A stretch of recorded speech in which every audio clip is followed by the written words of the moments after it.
మహాభారత దర్శనాన్ని ముందుకు తీసుకువెళ్ళే ముందు మనం పునః ఒకసారి జనమేజయ మహారాజు అడిగినటువంటి ప్రశ్నను స్మరించాల్సి ఉంది. ఆ ప్రశ్నను ఒకసారి మన మనోతలముల యందు భావన చేస్తే గాని తదనంతర జరగబోయేటువంటి కథా విశేషము యందు నిష్ఠ కుదరదు. ఆ ప్రశ్న ఏమిటి? జనమేజయ ఉవాచ కథం సమభవత్ భేదః తేషాం అక్లిష్టకర్మణాం తచ్చ యుద్ధం కథం వృత్తం భూతాంతకరణం మహత్.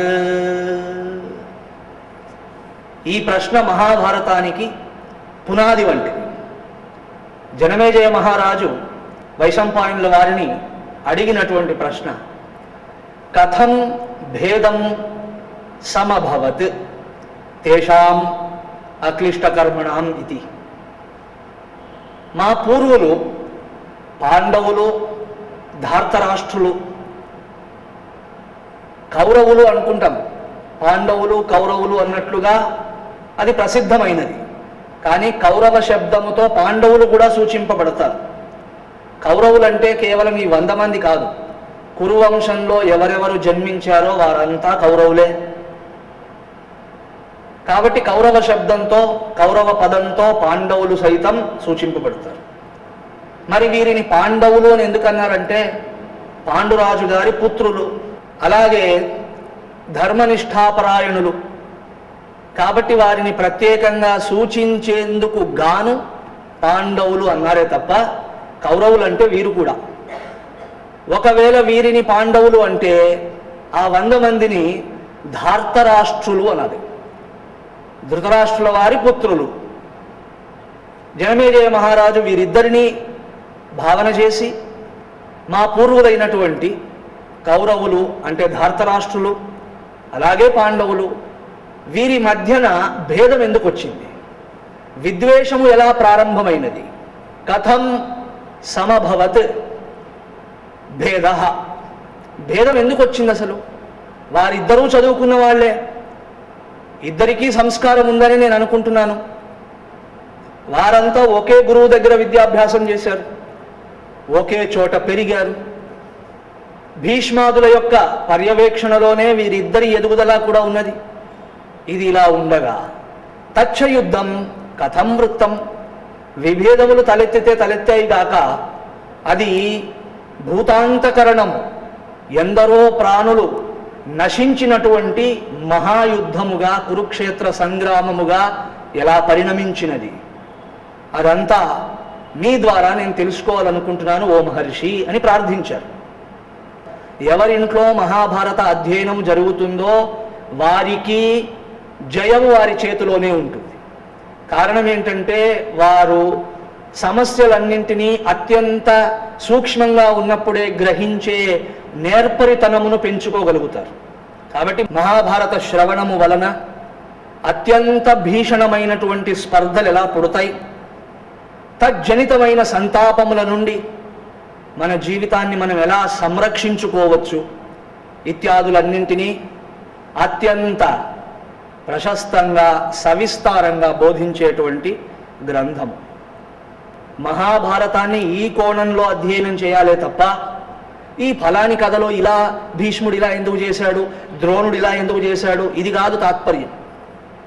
మనమేంటంటే ఎంతసేపటికి పైపైన చెప్పబడినటువంటి కథా ప్రసంగముల యందు మనస్సును పూర్తిగా అంకితమనర్చి వాళ్ళు ఇలా చేశారు వీళ్ళు ఇలా చేశారంటూ ఆ కార్యములనే చూస్తున్నాం కానీ తద్వారా సూచింపబడే తాత్పర్యమును ఏనాడు చూడం. కాబట్టి అది సరి అయిన అధ్యయనము కాజాలదు. అధ్యయనం అంటే ఏమిటి, ఎవరు ఎలా చేశారో కాదు, నేను ఏమి చెయ్యకూడదు, నేనేమి చెయ్యాలి అనేది తెలుసుకోవాలి. కథలయందే మనస్సును స్థాపిస్తున్నాం కానీ కథా సందేశము దిశలో మన ప్రయాణము కొనసాగడం లేదు. మహాభారతం అలాంటి వారికి ఏ ప్రయోజనాన్ని ఇవ్వదు. ఇన్ఫ్యాక్ట్ అలా మీరు కథలనే చూస్తూ పోతే మహాభారతం మరింత అయోమయాన్ని కూడా సృష్టిస్తుంది. ఎందుకంటే ఇప్పుడు ఉన్న ధర్మము వేరు, అప్పుడున్న ధర్మము వేరు. ఇప్పుడు ఉన్నటువంటి పరిస్థితులు వేరు, ఆనాడున్న పరిస్థితులు వేరు. కాబట్టి అన్వయము సాధించలేక మరింత ఇబ్బంది పడే పరిస్థితి వస్తుంది. కాబట్టి కథ ఎంత ముఖ్యమో ఆ కథ యొక్క సందేశము అంతకంటే ముఖ్యం. ఆ సందేశము యొక్క తాత్పర్యం ఏమిటి? ఒకే వాక్యం. జీవితంలో తటస్థపడబోయే, జీవితంలో తారసపడబోయేటువంటి అత్యంత భీషణ ప్రసంగములను ముందుగానే దర్శించగలిగినటువంటి నేర్పు, అటువంటి భీషణమైన ప్రహారములకు లొంగకుండా మనల్ని మనం సంరక్షించుకునేటువంటి నేర్పును సాధించడమే ఆ యొక్క ప్రయోజనం. కాబట్టే జనమేజయ మహారాజా ప్రశ్న అడిగారు, వీరికి భేదములు ఎలా తలెత్తాయి, ఆ భేదములు చివరికి ఈ మహాయుద్ధంగా ఎందుకు పరిణమించాయి, దాన్ని ఆపగలిగిన వాడెవడు లేకపోయాడా, వాళ్లకు మంచి బుద్ధి చెప్పగలిగిన వాడెవడు లేకపోయాడా? ఎటువంటి యుద్ధం? 18 అక్షౌహిణుల సైన్యం అంతరించిపోయింది, మహావినాశనము జరిగినది కేవలం ఈ 105 మంది గొడవ వల్ల.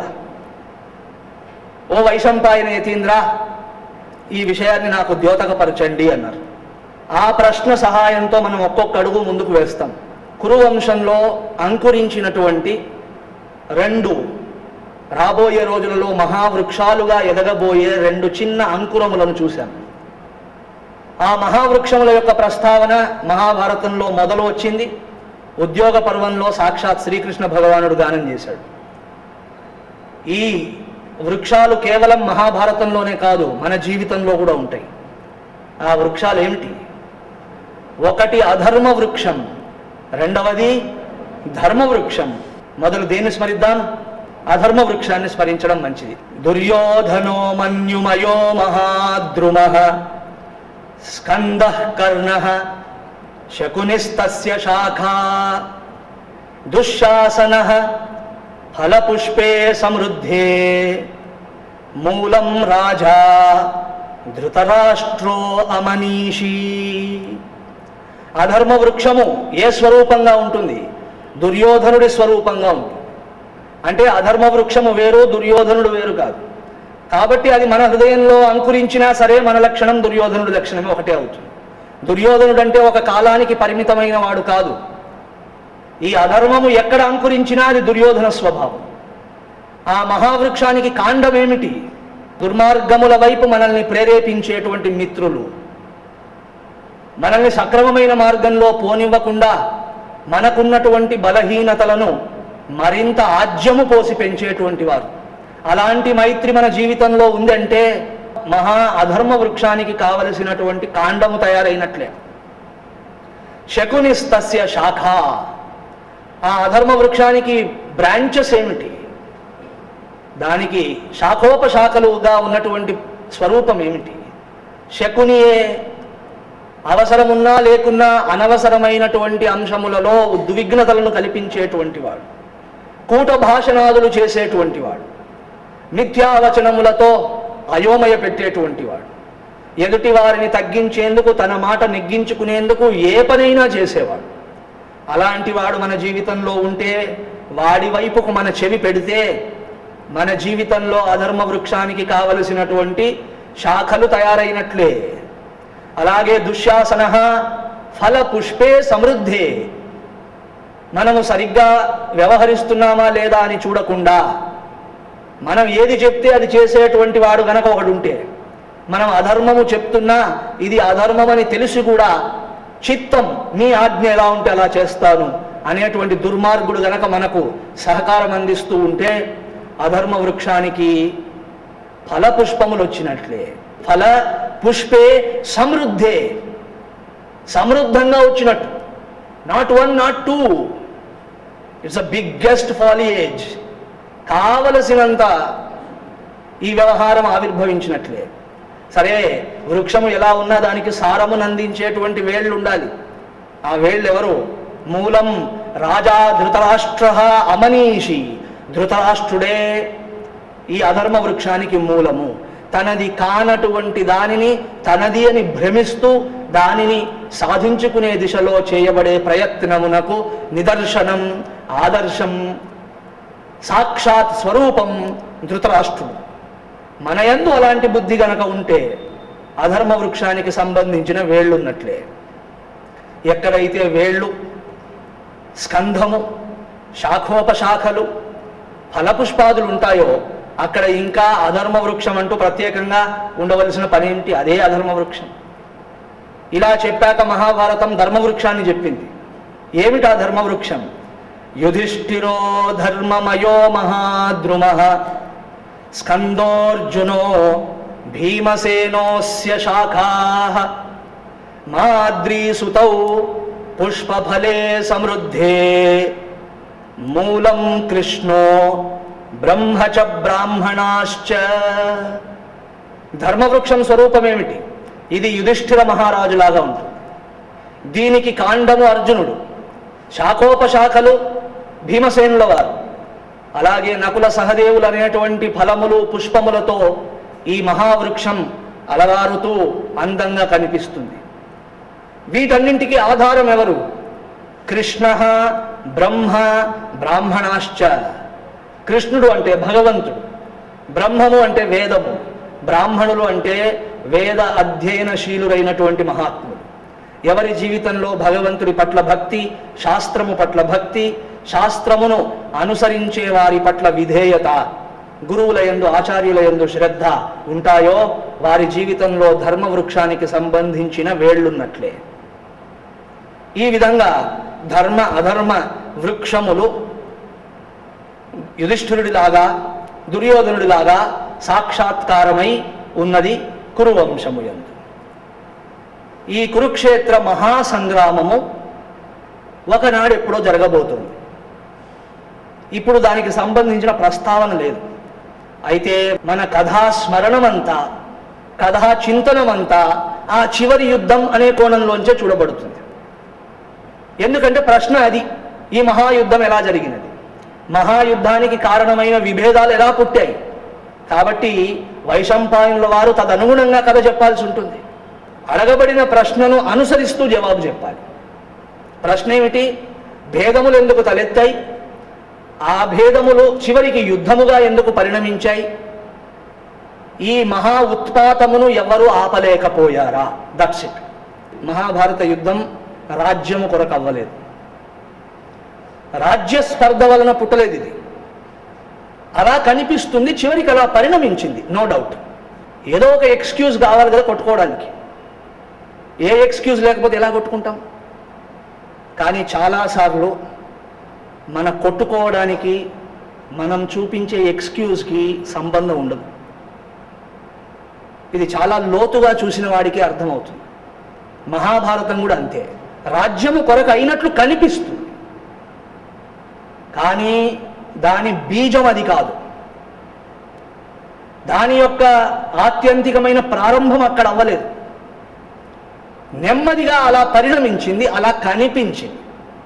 కనిపించిన దాన్ని ఒక నెపముగా తయారు చేసుకొని యుద్ధ ఏర్పాట్లు జరిగాయి అంతే తప్ప ఇది రాజ్యము కొరకు జరిగిన యుద్ధం కాదు. మరి ఎందుకు అయింది? ఈ బీజము ఎక్కడ ప్రారంభమైనది? ఈ కలహ ఆరంభం ఎక్కడైనది? ఇది ఉన్నట్టుండి రాజసభలో ప్రారంభం అవ్వలేదు. ఉన్నట్టుండి ఎక్కడో కురుక్షేత్రం అనే యుద్ధ రంగములో ప్రారంభం అవ్వలేదు. దీని ప్రారంభము ఏనాడు జరిగినదంటే ఎప్పుడైతే కుంతీదేవి పాండవులను తీసుకొని మహర్షుల ఆజ్ఞను శిరసా వహించి హస్తినాపురమునకు వచ్చిందో ఆ రోజే ప్రారంభమైంది.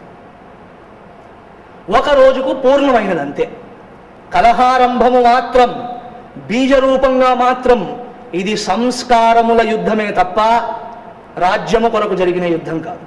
రెండు విరుద్ధము విభిన్నములు అయినటువంటి స్వభావముల యొక్క రాపిడి వల్ల జన్మించినటువంటి స్పర్ధ ఇది. ఆ స్వభావములకు, ఆ వైరుధ్యమునకు కారణమేమిటి? తత్తత్ సంస్కార ప్రభావం. పాండవుల యందు ఒకలాంటి సంస్కారం ఉన్నది, దుర్యోధనాదుల యందు మరొకలాంటి సంస్కారం ఉన్నది. సంస్కార ప్రేరితమైనటువంటి స్వభావములు ఒకటి ఇంకొక దానితో కావాలని పోటీ పడింది. ఒక స్వభావం లక్షణం అది. ఇది ఎలా పరిణమించింది? ఇటువంటి సంస్కారము ఈ పిల్లల యందు ఎలా ప్రారంభమైనది? మహాభారతం చక్కగా ఎక్స్ప్లెయిన్ చేసింది దాన్నంతటిని. వనం నుండి కుంతీదేవి గారు పాండవులను తీసుకొని వచ్చారు. వారిని సగౌరవంగా హస్తినాపురంలోనికి ఆహ్వానించారు భీష్మాదులు. వారికి చాలా సౌకర్యవంతమైనటువంటి నివాసమును పాండురాజు గారి సౌధంలోనే ఏర్పాటు చేశారు. వారి అంతరంగ మందిరం అటువంటి ప్యాలెస్లో అన్ని ఏర్పాట్లు చేసి వీరికి చాలా సౌకర్యవంతమైన వసతిని ఏర్పాటు చేశారు. పిల్లలు 105 మంది, యాక్చువల్గా 106 మంది. ఆ ఒకరిని ఎందుకో లెక్క వేయరు, వేరసి 105 అంటున్నారు, కానీ 106. ఈ 106 మంది పిల్లలు కృపాచార్యుల వారి వద్ద విద్యాభ్యాసమునకు వెళ్తూ ఉండేవారు. కృపాచార్యుల వారు అత్యంత శ్రద్ధతో ఈ పిల్లలకు విద్యా ప్రబోధము చేస్తూ ఉండేవారు. కృపాచార్యుల వారు ఆనాటి సమాజంలో ఉన్నటువంటి యుద్ధశాస్త్ర నిపుణులు. యుద్ధశాస్త్రం అంటే కేవలం బాణాలు ఒక్కటే కాదు, అందులో సకల ఆయుధములను ప్రయోగించడానికి సంబంధించిన విశేషాలు ఉంటాయి. వారి ఎడ్యుకేషన్ అన్నప్పుడు గుర్రములను నడపడం, రథములను నడపడం, ఏనుగులను నడపడం, అలాగే సైనికులను ఎలా నియమించాలి, వ్యూహములు ఎలా పన్నాలి, చిత్రాతి చిత్రములైనటువంటి ఆయుధములను ఎలా ప్రయోగించాలి ఇత్యాదులన్నీ ఉంటాయి. కృపాచార్యుల వారు ఈ విషయాలలో చాలా ఆరితేరినటువంటి పండితులు. వారు వీరి ప్యాలెస్లోనే ఉండేవారు. కృపాచార్యుల వారిని వారి సహోదరి కృపి, వీరిద్దరిని శాంతన మహారాజు తెచ్చి పెంచుకున్నాడు. శాంతన మహారాజు గారు ఒకరోజు అడవికి వెళ్ళగా ఈ చిన్న బిడ్డలు, మగబిడ్డ ఆడబిడ్డ, ఇద్దరు చిన్న బిడ్డలు వారికి ఒక చోట దొరికారు. ఎవరో మహర్షి సంతానమని భావించి ఈ అడవిలో ఇలా వదిలివేసి వెళ్తే ఎలా అనుకొని వారిద్దరిని తన ఇంటికి తెచ్చి తన పిల్లలలాగా పెంచాడు. వారికి కృపా, కృపి అని పేరు పెట్టాడు. అలా శాంతన మహారాజు పిల్లలలాగానే పెరిగారు వీళ్ళు. ఆ విధంగా వీరు ఎప్పుడూ రాజప్రాసాదంలోనే ఉండేవారు. ఆ తర్వాత కృపాచార్యుల వారి తండ్రి గారు విషయమును తెలుసుకొని, వారు మహా అస్త్రశస్త్ర విద్యలలో ఆరితేరిన వారు, వారు ఈ ప్యాలెస్కి వచ్చి, హస్తినాపురానికి వచ్చి కృపాచార్యుడికి తగినటువంటి అస్త్ర విద్యనంతటినీ నేర్పారు. కాబట్టి కృపాచార్యుల వారు ఆనాటి రోజులలో చాలా పేరు పొందినటువంటి యుద్ధ విద్యా విశారదులు. వారి సన్నిధానంలో, వారి పర్యవేక్షణలో ఈ పిల్లలంతా ధార్తరాష్ట్రులు, పాండవులు అందరూ కలిసి విద్యాభ్యాసం చేస్తూ ఉన్నారు. అయితే పరిస్థితి ఇలా ఉన్నదే కానీ ఈ పిల్లలందరిలో ఒకడికి మాత్రం చాలా ఇబ్బందిగానే అనిపిస్తూ ఉన్నది. ఎవరై ఉంటారు ఆయన? దుర్యోధనుడు. అతని బాధ ఏంటంటే ఈ వచ్చినటువంటి సోదరులను స్వీకరించలేకపోతున్నాడు. నాకు 5 మంది సోదరులు దొరికారు, ఆహా అని వారిని స్వీకరించే పరిస్థితి లేదు. వారిని అన్నదమ్ములలాగా కాకుండా ఎంతసేపటికి నా సింహాసనానికి వీళ్ళు కాంపిటేటర్స్ అన్నట్టుగానే చూస్తున్నాడు. నా సింహాసనాన్ని కొల్లగొట్టడానికి వచ్చినటువంటి ప్రతిబంధకములు వీళ్ళందరూ అన్నట్టుగానే చూస్తున్నాడు. ఇక్కడ కొన్ని విషయాలను మనం స్మరించాల్సి ఉంటుంది. అదేంటంటే లెక్క ప్రకారం దుర్యోధనుడికి సింహాసనం వచ్చే ఛాన్స్ లేదు. ధర్మశాస్త్రబద్ధంగా దుర్యోధనుడు సింహాసనానికి అర్హుడు కాదు. ఎందుకు కాదు? ఆల్రెడీ ధర్మరాజు జన్మించాడు కాబట్టి పెద్దవాడవ్వడం చేత జన్మతః ఆ యోగ్యత ధర్మరాజుకు వచ్చేసింది. ధర్మరాజు గారి తండ్రి గారే రాజు. ఆపద్ధర్మముగా ఆయన వనములకు వెళ్ళాడు కాబట్టి, తిరిగి రాను అని చెప్పాడు కాబట్టి, చేసేది లేక తాత్కాలికంగా ఈ రాజ్యభారమును ధృతరాష్ట్రుల వారి చేతిలో పెట్టి భీష్ముల వారు నడిపించారు. అంతే తప్ప ధృతరాష్ట్రుల వారికి రాజ్యమును నడిపేటువంటి హక్కు లేదు. రాజుగా కూర్చోగలిగినటువంటి యోగ్యత లేదు, అంధత్వము కారణం చేత. ఇది ధర్మశాస్త్రం. ఇది భీష్ముల వారి నిర్ణయం కాదు, విదురుల వారి నిర్ణయం కాదు. ఎవరో ఒకరు నిర్ణయించినంత మాత్రం చేత ఒకడిని కుర్చీలో కూర్చోబెట్టే స్థితి ఆనాటి కాలంలో లేదు. ధర్మశాస్త్రం ఒప్పుకోకపోతే అది అయ్యే పని కాదు. ధర్మశాస్త్ర అనురూపముగా రాజ్యము పాండురాజుది. అలాగే ఇప్పుడు కూడా రెండవ తరంలో కూడా ధర్మశాస్త్ర అనుసరణీయమైనటువంటి విషయము ధర్మరాజే రాజవ్వాలి, అంతే తప్ప దుర్యోధనుడికి రాదు. కానీ విచిత్రం చూడండి, దుర్యోధనుడు 16 ఏళ్ల పిల్లవాడు మహా అయితే, కానీ నా సింహాసనానికి వీళ్ళందరూ అడ్డుపడుతున్నారు అన్నట్టుగా చూస్తున్నాడు. ఆ భావాలు అతనికి ఎలా కలిగాయి? ఆ విషబీజమును నాటింది ఎవరు? ధర్మరాజు తర్వాత అయినా నా కుమారుడికి రాజయ్యే ఛాన్స్ ఏమైనా ఉందా అని భీష్మ విదురుల ముందే ప్రశ్నించాడు. అంటే అతని మనస్సులో ఆ భావం ఉన్నది. దానిని నిరంతరం పిల్లవాడికి చెప్పేవాడు. ఇంకేముందిరా, నువ్వే రాజువి, నువ్వే రాజువి, ఈ సింహాసనము నీదే, ఈ సింహాసనము నీదే అని పరిపరి విధాలుగా ఆయన అనడము, ఈ పిల్లవాడు వినడము జరిగింది. స్వయంగా తండ్రి గారు ఈ మాట 20 సార్లు 30 సార్లు 100 సార్లు అన్నాక ఏ పిల్లవాడి మనస్సులో అది రాదు చెప్పండి? ఆ పిల్లవాడు నిర్ణయించుకున్నాడు, ఓహో బహుశా ఈ మహాసామ్రాజ్యం అంతా రేపటి రోజున నాదే. కానీ ఇప్పుడు వచ్చారు 5 మంది. ఆ 5 మందిలో మరీ గొడవ పెద్దవాళ్ళిద్దరితో, యుధిష్ఠిరుడు, భీమసేనుడు. వీళ్ళిద్దరూ, భీమసేనుడు అంటే ఒకే రోజు పుట్టారు అనుకోవచ్చు, యుధిష్ఠిరుడితో గొడవ, పెద్దవాడు ఆయన. కాబట్టి ఈ 5 మందిని తన సింహాసనానికి ఇబ్బంది అన్నట్లుగా చూశారు. అంటే అధర్మ సంబంధమైనటువంటి భావములను అతని హృదయంలో స్థాపించినది ఎవరో కాదు, వాళ్ళ తండ్రి గారే. దాని అనురూపంగా ఈ పిల్లవాడు ప్రవర్తిస్తూ ఉన్నాడు. కాబట్టి అతని మనస్సులో ఎంతసేపటికి వీళ్లను చూస్తుంటే కాంపిటేటర్స్ అనిపిస్తున్నారు, ప్రతిబంధకములుగా అనిపిస్తున్నారు, తనకు నష్టము చేసేందుకే ఇక్కడికి వచ్చారనిపిస్తున్నారే కానీ మరొక భావాన్ని తెచ్చుకోవాలన్నా తెచ్చుకోలేకపోతున్నాడు. ఈ విషయంలో పాపం అనే అనిపిస్తుంది, అయ్యో అని.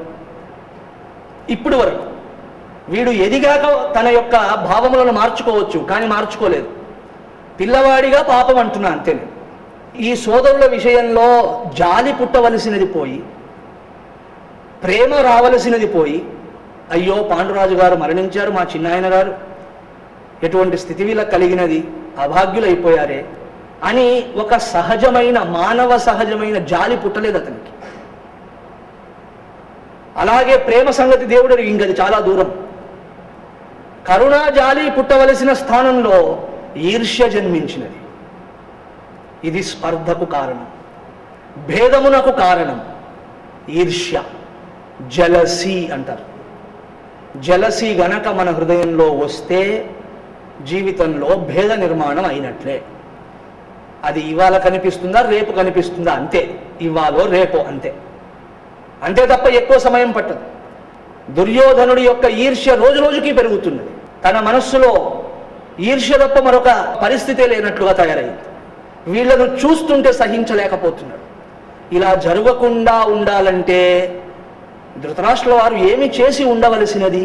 పాండురాజు గారి పరిస్థితి ఏదో విధి వైపరీత్యమో మరొకటో, వన విహారం కాస్త కఠినమైన వనవాసం అయిపోయినది. కర్మ, ఎవరేం చేయలేరు.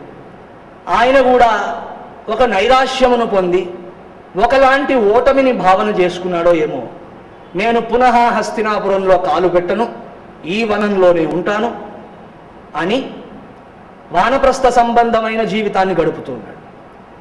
అలాగే అక్కడ 5 మంది కుమారులు జన్మించారు. కానీ ఈ ధృతరాష్ట్రుడు ఒక్కరోజు కూడా ఈ పిల్లలను అటువైపు పంపలేదు.